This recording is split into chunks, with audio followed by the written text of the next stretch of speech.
In this video, we're going to look at the role of the inner critic and depression.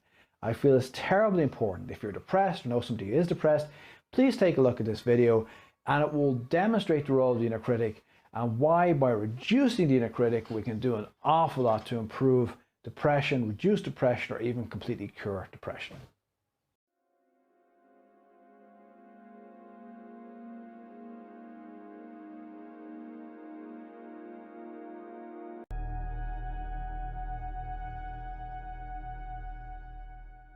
Defeating depression via the inner critic. Okay, I made a video recently where I talked about 5 ways to naturally heal depression without medication. And in that video, I basically overview 5 points, which is working on yourself, diary writing, life story, self-reflection, and then reducing the inner critic. So you can watch in detail in the other video where we talk about the other aspects, which is basically that you have to look at the issues causing your depression and work on them. But specifically in this video, we're going to focus upon the inner critic. Now, I do know a lot of people think that depression is simply a genetic predisposition, and obviously some people do have that. The allopathic medical system tends to focus on giving people drugs, which have their place, but ultimately it won't give you a long-term cure. So even if you have a predisposition towards depression, which some people seem to have, what I feel are the 3 factors which cause depression is actually a mixture of real world problems, or inner critic, and the subjective response. So what I mean by that is that we have a thing called a paradigm, and the paradigm is your worldview, the perspectives that you have, the picture of life, the belief system that you have. And this is all developed in the first 8 years of life. The personality is developed in the first 8 years of life. Now, what you have then as well is you have this real world problem. So you have your objective reality, and you know, everybody has problems, relationships that fail, careers that fail, aspirations and maybe sports, or maybe a lack of inner peace caused by anxiety and negative thinking and so on. So a lot of it is genuine, that we have things like failed relationships and job problems and maybe aspirations we have you couldn't met. So these are the real world problems. But then we also have our inner paradigm. And what we do is we take those objective externals and we judge those objective externals. And the judgment is everything, okay? So maybe an example of this, if you imagine, say, people were driving in a car and there was a crash and everybody was slightly injured. You know, one person could take it as hugely traumatic and a terrible thing. Another person, let's say one of those people used to drive a car for like bumper cars, okay? So they're on the weekends, they're in these car races, they're bumping off of other cars. Well, to that person, it mightn't be much of a big deal at all because they're used to being crashing and in dumper cars and so on. For another person who's maybe never been in a car in their life, or they very rarely drive anywhere, it might be mega traumatic. So it's down to how you view. It's not so much the experience, but how you view and judge the experience. So we've got the real world problems and then our inner programming and how we judge it. And the other thing is the inner critic. Now, the inner critic is, of course, part of that inner programming, but it has a particular strong effect, okay? So what we're going to look at in this video is that really if you remove the inner critic, it has a huge effect, because the depression, I like to call depression as oppression, okay? So what I mean by that is that the inner critic is the oppressive side. Now, if you can reduce the inner critic, okay, you can't get rid of the inner critic altogether, it's a cyclical structure in the mind, but if you can reduce the inner critic, the oppression will go away.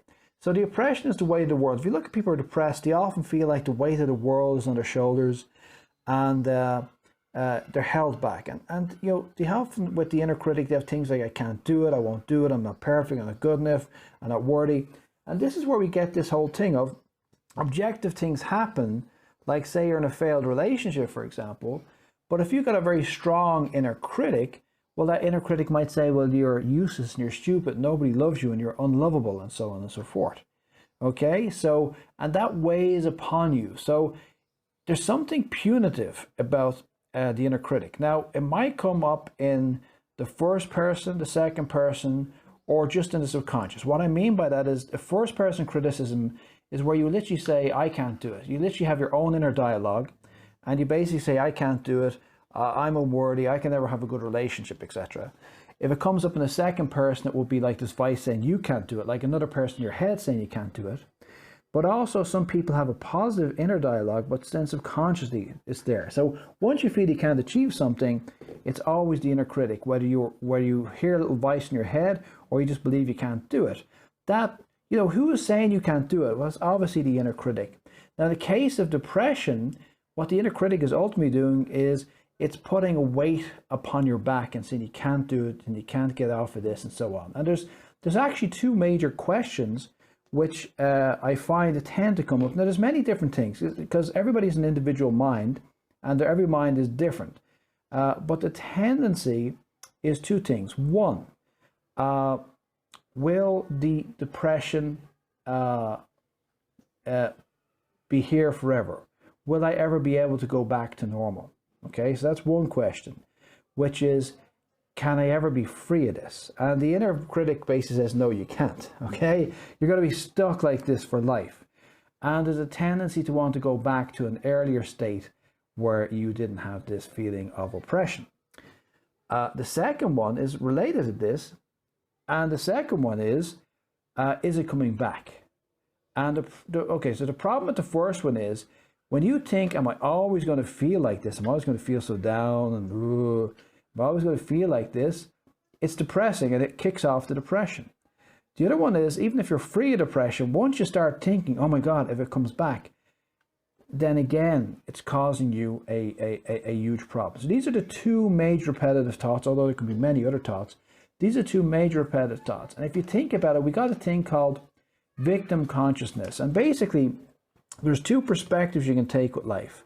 One perspective you can take with life is that you're a victim, that you have no empowerment and you're a victim to circumstance. And the other is to take the viewpoint that you are empowered, that you choose your life and you decide what you're going to do with your life. That's the other viewpoint, okay? So the problem with this, will it always be like this? And the other one, will it come back? Is that you're now a victim, okay? And you're disempowered. And the inner critic, this oppressive criticism is there, and it's saying, it's always going to be like this way. You're always going to feel bad. You're always going to feel down. There's no end to this, okay? It's always going to come back. Oh, you're never going to get rid of me, okay? It's like that, okay? On some level, it's like that. And this is what's causing the oppression. The oppression is, I am a slave and I cannot be free. That's basically what's causing this awful depression, is that I can never be free of these thoughts. And you feel like a total victim to these thoughts. And that's basically the nature of the inner critic. And as I said, these are the two major thoughts, but can take many, many different variations and many, many, many different forms, okay? So the likes of I can't do it, I must be perfect, I must never make a mistake, I'm never worthy. There's so many different thoughts that we can have relating to the inner critic, but the major two are those two, okay? Now, to reduce the inner critic, there's various things that we can do. But with depression and the inner critic, there's a couple of, let's say, caveats, okay? So first of all, you have to deal with those two thoughts.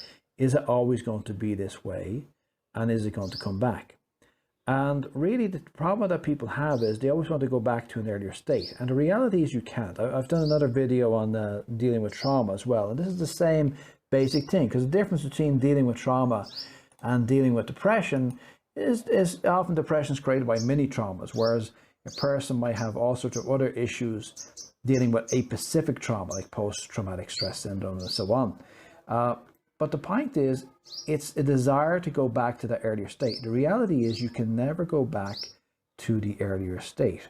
You can only go through. And this is why I was noting in the other video that we have to do things like work on ourselves, like psychotherapy, like writing a diary, learn our life story, reflect upon the experience, and eventually integrate the experience. This is very, very important. But specifically, if we look at the inner critic and its role in depression, is we have to start by realizing I cannot go back to this earlier state pre-depression. Now, In some ways, depression's a bit like, say, a toothache, because one fine day you're eating a meal and suddenly you get this pain in your tooth, all right? But the reality is that toothache's probably been building up for years, and you don't just one fine day you bite something and you get the symptom, but the actual cause has been building up. Same thing with depression. Or another analogy we could use is the idea of walking across a river, say in the ice.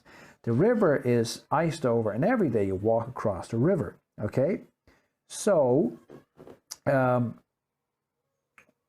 ice is actually getting thinner and thinner. Maybe it's heading towards it's February or something. It's starting to thaw. If you keep walking across the ice, it gets thinner and thinner and thinner, and then one fine day it's too thin, and you fall straight through it, and you're into the icy depths of the river, which is just like depression. So what happens usually with most people with depression is everything seems to be fine, and then one fine day something just triggers it off, and suddenly it's like you fall into an abyss and you just can't get out. Okay, and depression tends to be cyclical.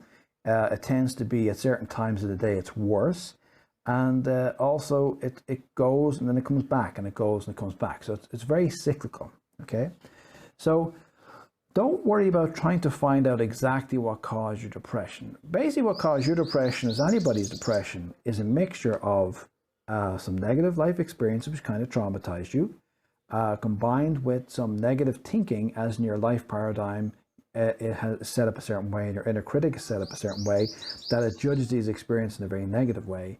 And then this builds up and builds up and builds up, and then one fine day the inner critic goes nuts. And it's a bit like, I don't know if you might have had this before on your computer or your laptop, where you hit something 5 or 6 times, nothing happens, and then suddenly 50 tabs open and the computer crashes and it's all a big pain.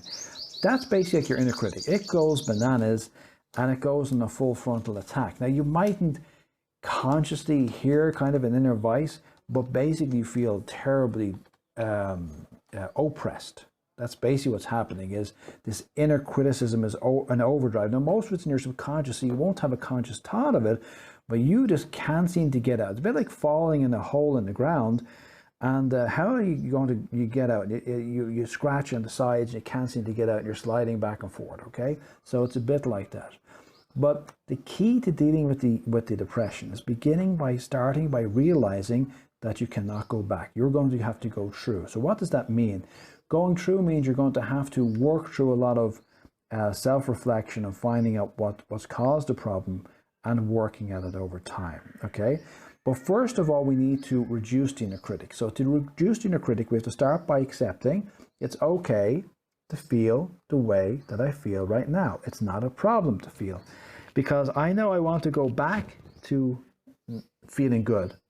And I'm also fearing that's going to, if I'm free of my fear, it's going to come back. You have to let go of both those thoughts. So what you have to do instead is you have to start by saying it's okay to feel the way I feel. So we start with self-acceptance. It's okay to feel the way that I feel right now. That is the first stage of dealing with the inner critic in depression. All right. So you have to start by realizing that all of this is just thoughts in your head. It's not like somebody's chopping your leg off or beating you to a pulp or something like that, or that you're actually in a physical prison or whatever. No, it's all inside your head. It's negative thoughts inside your head. They're not real. As the old saying goes, sticks and stones may break my bones, but words will never hurt me. That's all the inner critic is, subconsciously phrased words inside your mind. Okay, so you have to take back the power of your mind, and the first step is by de-victimizing yourself, taking away the inner victim. And that means things like, for example, these 2 thoughts, all right? Is it always going to be this way? Well, you have to counter by saying it doesn't matter. I'm not going to be affected by a thought. Even if I'm depressed the rest of my life, it doesn't matter. I'm getting on with my life and what matters to me. That's the first thought. The second thought is, if you're free of depression and you get worried about it, it doesn't really matter. Now, in other videos, I talk a lot about positive self-suggestion, the use of positive self-suggestion. And again, you can use that here. So you can use suggestions like, I accept myself as I am, I accept the way that I feel right now, and it's okay. It doesn't really matter. I'm getting on with my life, okay? You can use something like, you can make some self-suggestions like that. and use something like that, right? You can also use things like, say, for example, the thought comes to your head, you're free of depression, you're worried about coming back. You're worried about coming back, so you can use the suggestion, it doesn't matter if depression comes or depression goes. I don't care, I'm getting on with my life. And a little bit of anger is good at this. You know, anger gets a bad rap. People tend to think, oh, anger, you can't control yourself. There's a place for anger. The problem with anger is usually that people who are angry all the time are inappropriately using their anger, but this is an appropriate phase. And this is appropriate. I am no longer a victim. I will not take this crap lying down anymore.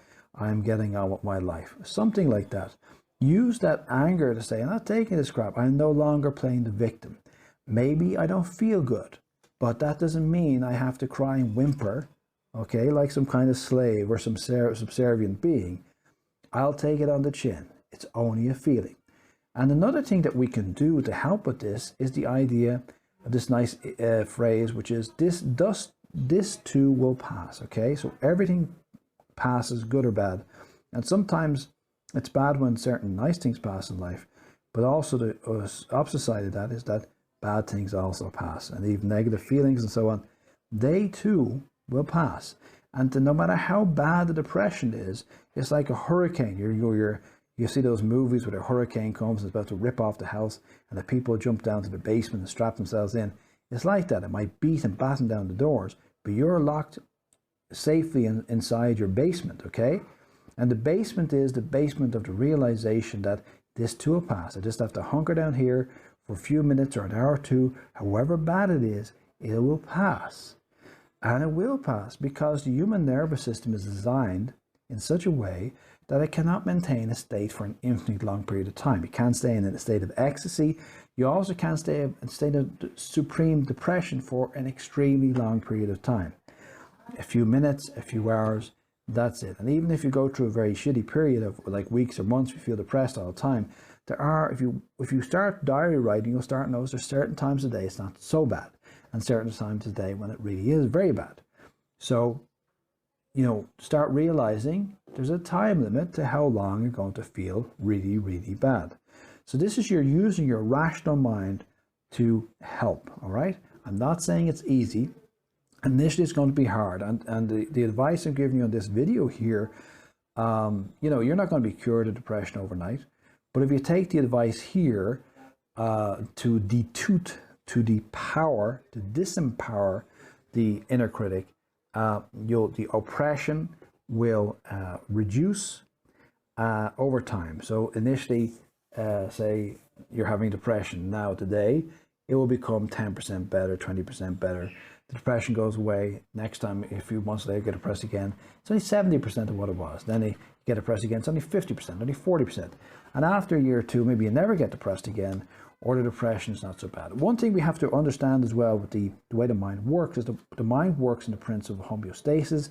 The mind is trying to maintain a balance. So, you know, although maybe you felt fine, then suddenly one day out of the blue you suddenly became depressed, and you've been depressed for months or years afterwards. The reality is the foundation for depression actually took years.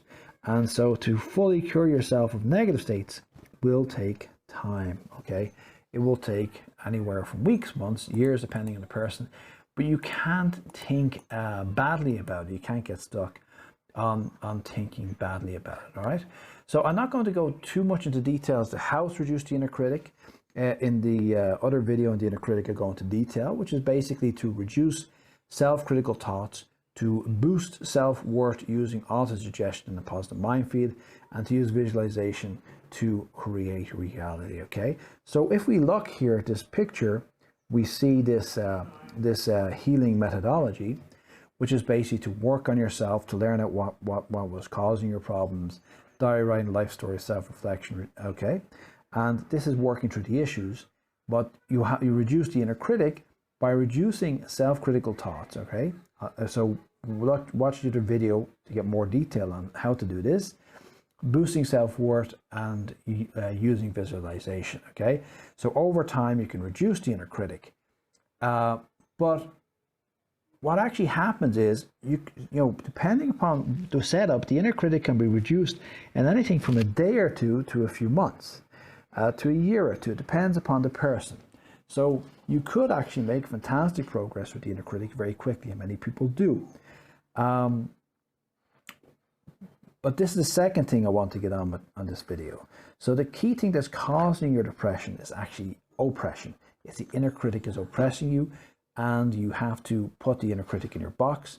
And there's those key caveats of removing the victim consciousness, take responsibility, not playing the victim anymore, and realizing you can't go backwards, but you must go forwards, that it's okay to feel bad. Do not to use maybe some positive suggestion to say to yourself, I don't care if it's here forever, I'm just getting on with my life, and even if it comes back, I don't give a damn.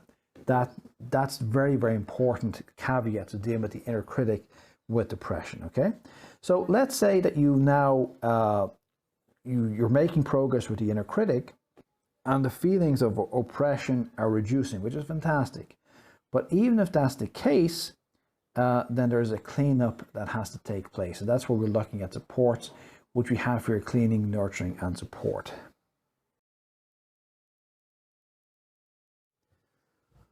So in dealing with inner critic and depression, we have to reduce the inner critic, but also we have to have support. And this is where we get back to the initial idea of the healing methodology for dealing with depression. So you have your own programming plus objective negative circumstances over a period of time undermine you. Just like if you eat candy all the time, if you're eating chocolates and sweets all the time and drinking Coca-Cola and stuff, and not brushing your teeth and so on, you get damage to your tooth, and one fine day your tooth gets a toothache, okay? So the same thing with depression. You will suddenly one day you get depression, but it's been building up. And we can take the oppression off pretty damn quickly. So we can actually get rid of the depression often quite quickly, or certainly reduce the depression quite quickly. But even when you reduce the oppression, you are left with a lot of negative thoughts and feelings, okay? So this is where you have to do cleaning, nurturing, and support. So how are we going to deal with this? And I think hopefully you know by now that this is not going to take a week. This is something that's going to take place over a period of a few months or a few years, depending upon the person, okay? So let's just look at the cleaning process first of all right? So the cleaning process is basically that there's a lot of junk in your head. The way the human psyche is developed is linguistically. We're living in the world of language. The difference between us and monkeys is that we have words and they don't. We have the ability to advance concepts and they don't. This also means that we reflect upon our existence. We have thoughts about our existence. We have judgments about our existence, and we have a paradigm, a view of life based upon our existence. And over a period of time, whether consciously aware or not, these negative thoughts, these judgments have built up over time. And not only have the negative thoughts built up over time, but along with the negative thoughts come a lot of psychic debris, okay? There's like an energy attached to a thought. A thought is not just a concept, but there's actually an energy attached to the thought. And so we have to clean up these thoughts, okay? So we have to clean them away.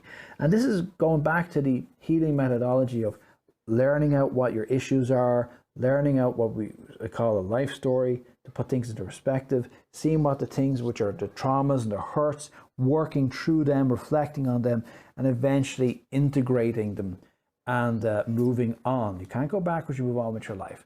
So there's a few different angles we can take with the cleaning process. The first thing I would like to say, because this is what I'm saying the cleaning process is, they're cleaning up this psychic debris. So the negative thoughts, also the negative energy attached to the negative thoughts, and it takes anywhere from months to years, okay? So for example, in my case, I suffered a terrible depression for a couple of years when I was a young guy, around 21 years of age. And the depression, I was able to reduce the depression pretty much using the techniques I'm talking here, but then I was left with a state of anxiety for about the next 5 or 6 years. It took me about 5 or 6 years to clean up the debris. Now it depends. You might knock out depression, have no debris at all, but I'm just adding this section in because a lot of people do have that, that residue. It's a bit like if you have, say, for example, you see in these news articles where there's flooding and the house is flooded, and the flooding's gone after a few days, but there's debris everywhere. There's dust, there's sand, there's muck, there's slime everywhere, and it takes months to clear away, okay? So the first thing we can do is stoicism. What the hell has stoicism got to do with the cleaning process? Well, the Stoics, you might have heard them. They go back to these where ancient Romans, who basically felt that, you know, putting perspective on things, having a philosophical perspective was the way to deal with life. And this is terribly important, okay? We live in a culture today which is all about everything's rapid fire, okay? Rapid fire satisfaction. I want it yesterday kind of approach. So if we look at this quotation, for example, by the famous emperor, I think he was, of the Romans, Marcus Aurelius. He was like the king of the Romans, basically, and he was also the, maybe he was the emperor, I think. He was also a great philosopher and did wars and the whole nine yards, okay? He says here, if you are distressed by anything external, the pain is not due to the thing itself, but to your estimate of it. And this you have the power to revoke any moment.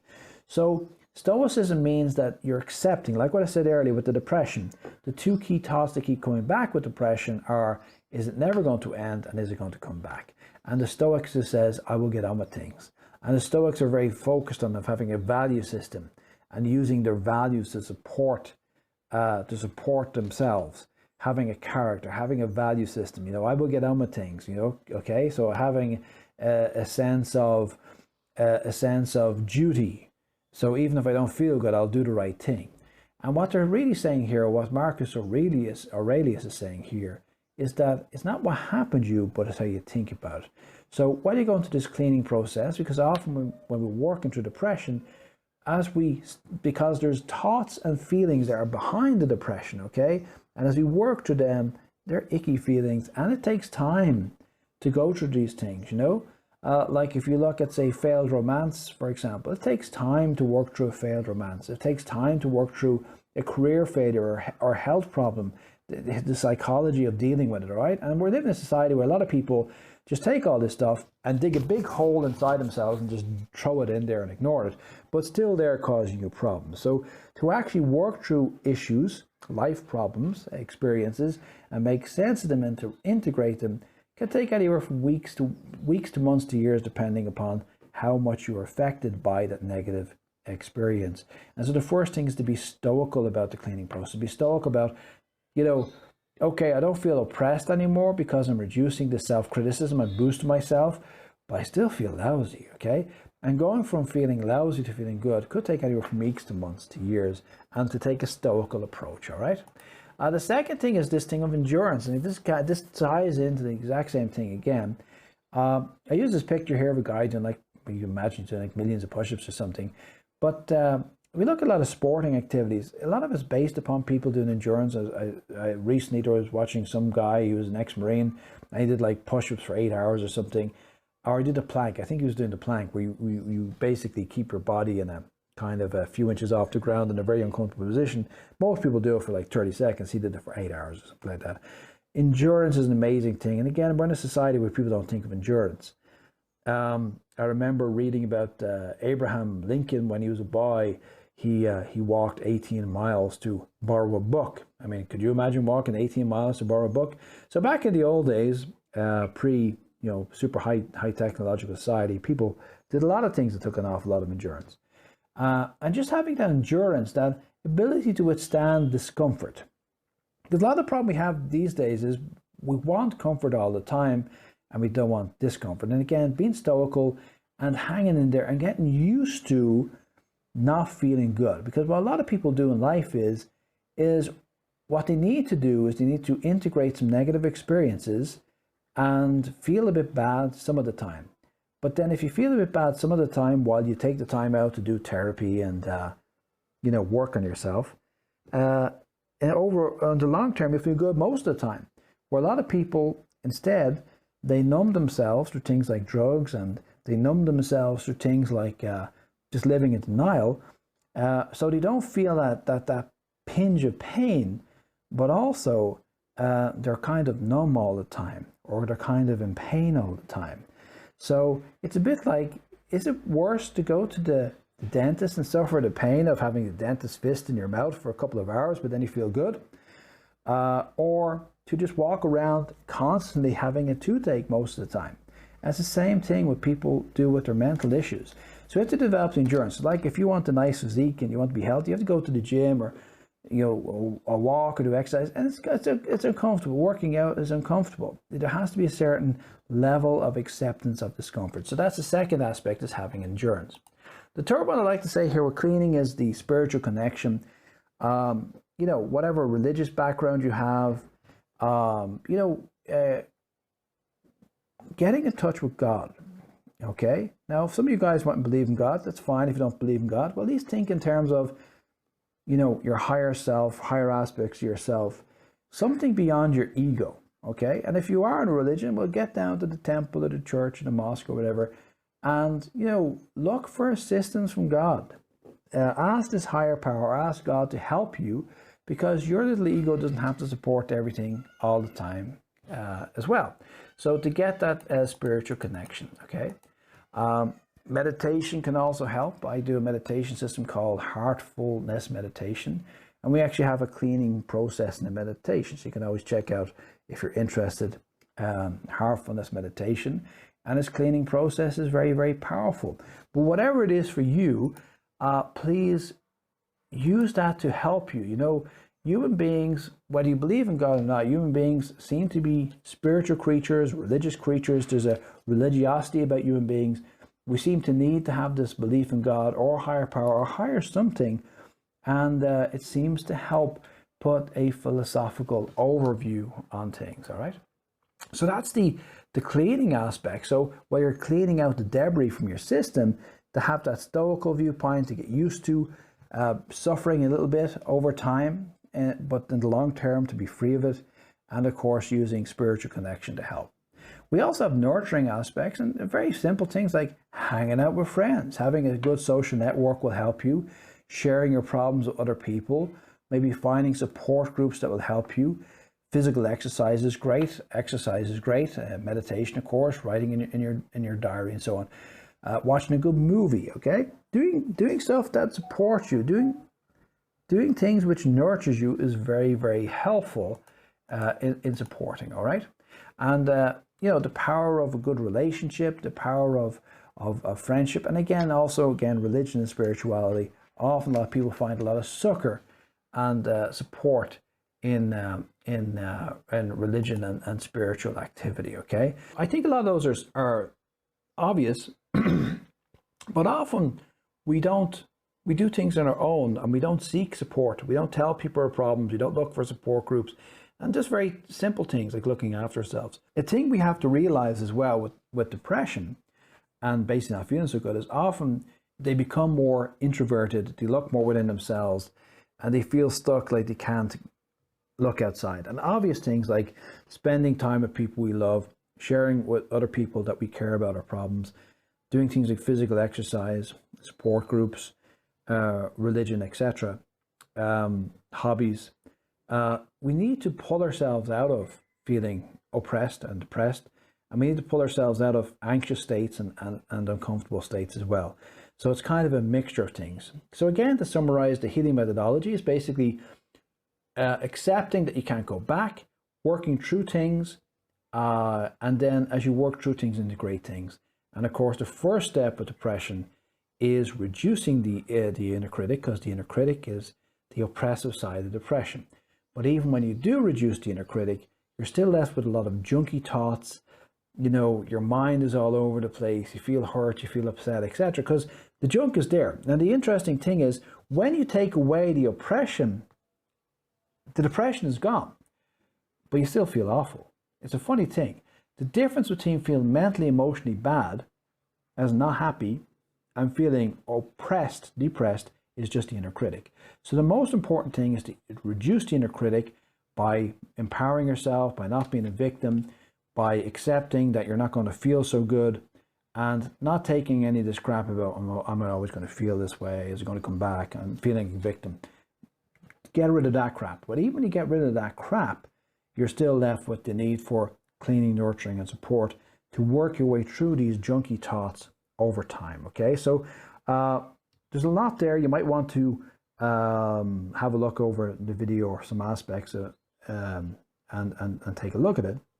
The thing that surprises me in general is that a lot of focus out there is on you know, treating depression with drugs, and then even if it's away from treating, and I'm not anti-drug, I think drugs are useful for a short period of time, but even away from the treating depression with drugs, is just like, little things to, depression is just a part of life and blah, blah. But nobody seems to think about the reality that what is causing depression, what's causing depression is your inner programming combined with negative external events, objective events, and then the inner critic as well. And that's the real thing. We have to reduce the inner critic, and we have to, reprogram how we think about things, and we have to work through those life issues. And that's it in a nutshell. And yeah, genetics might be there. You might have a predisposition towards depression, but these are the main key things. And the cardinal point of depression is actually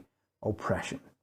You need to handle that inner critic, reduce the inner critic, and as you reduce the inner critic, the oppression will be gone, and you're just left with some negative thoughts and feelings which have to be worked through. And that's the whole point of this video. And you can look in more detail about handling the inner critic in the other video. I can't overemphasize these enough, because this is essentially what causes depression, is the inner critic and that negative inner programming, which can all be worked through, and having the patience to work through all of this stuff over a period of weeks, months, possibly years in some case. And don't think of it in a negative way. We have to integrate our experience as human beings and move on with things. So I hope you find that helpful. And if you liked the video, please like and subscribe, and we'll talk to you next time.